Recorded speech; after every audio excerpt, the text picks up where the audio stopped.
Les résidents, donc au début de l'épidémie, malheureusement, quand moi j'ai vu que c'était arrivé dans les hôpitaux, surtout étant habitante de l'Oise, j'ai vu ce qui s'était passé du côté de chez moi. Je me suis dit ça va arriver très rapidement dans le 93, donc là où je travaille, ça va toucher le département, ça va être terrible parce qu'il y a une population énorme chez nous. J'ai donc essayé d'alerter ma direction. Donc par des appels, par des mails, en binôme avec mon collègue du syndicat Sud Santé aussi. On n'a pas eu de réponse de notre direction. Il faut savoir qu'on a envoyé plusieurs mails. On a alerté, pas de réponse. Des appels que j'avais moi des agents sur le terrain, donc tous les jours.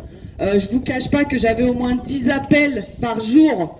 Donc des agents qui me disaient « Anissa, c'est pas possible, il faut faire quelque chose, on nous donne pas de protection, on nous dit que non, les masques, on doit pas en avoir, y a des suspicions, il y a des résidents qui vont pas bien, la direction ne passe pas nous voir, on est seuls, on a peur, quand on rentre chez nous c'est une catastrophe, il faut que tu fasses quelque chose Anissa, il faut que tu fasses quelque chose, il faut appeler les médias, il faut qu'on entende parler de nous. » Personne ne nous voit, personne ne nous entend. Effectivement, à ce moment-là, on entendait beaucoup parler des hôpitaux, de la réa, voilà, comme quoi c'était saturé, comme quoi il y avait énormément de patients, que c'était difficile. Mais les EHPAD, on n'en entendait pas parler. Mais nous, sur le terrain, en fait, les agents, ils vivaient cette crise seuls.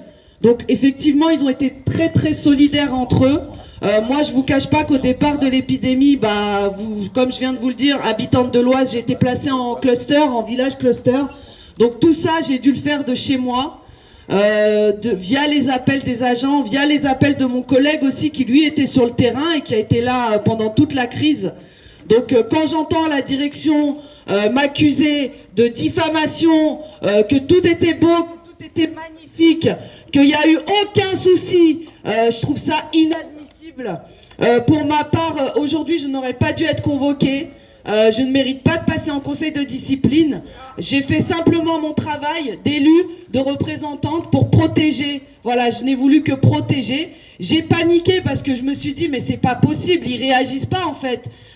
Ils voient pas ce que nous, on est en train de voir sur le terrain. Enfin, j'avais l'impression qu'ils se rendaient pas compte.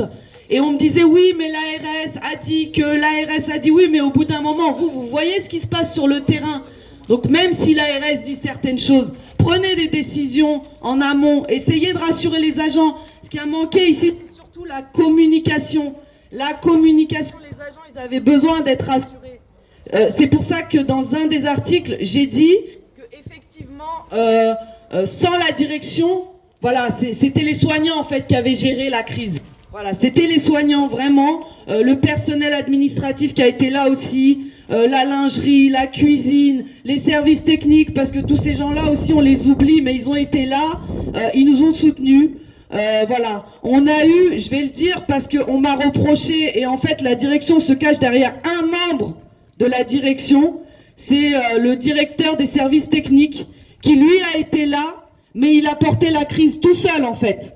Voilà, il était là sur le terrain, il était là à 6 h du matin, il était là jusqu'à minuit, dès qu'on lui demandait quelque chose, il était là, il était présent, mais c'est la seule personne qu'on a vue en fait pendant à peu près 3 semaines. Ensuite, quand il y a eu l'article du Parisien, on a commencé à voir la direction apparaître, à passer dans les services, les cadres de santé étaient plus présentes aussi. On a eu des dons, on a eu du matériel, on a même monsieur le maire qui nous a apporté des viennoiseries. Alors que bon, jusque-là, on ne l'avait pas vu, hein, on ne l'avait pas entendu. Donc voilà, on a eu des dons de certaines boulangeries aux alentours, que je remercie d'ailleurs. On a eu beaucoup de soutien, on a été visible. Voilà, on a été visible. Donc moi, au jour d'aujourd'hui, je ne regrette pas. J'ai fait mon devoir. Je suis fonctionnaire, oui, en effet. Mais avant tout, mon devoir, c'est de protéger mes résidents, protéger mes collègues sur le terrain. J'estime que j'ai juste fait ce qu'il fallait. Et voilà, je regrette pas. Merci à tous. Merci beaucoup. Je vous remercie d'être là aujourd'hui. Ça me fait vraiment chaud au cœur. Et je me sens vraiment pas seule, je me sens entourée. Et vraiment, je vous remercie pour tous ceux qui sont là aujourd'hui. Merci, merci beaucoup.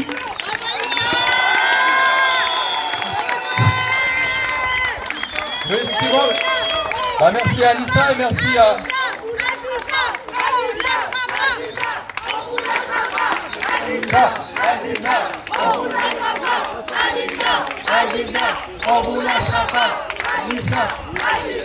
Oui, bah merci à tous et à toutes d'être là. Alors il y a des collègues qui viennent du 9-3.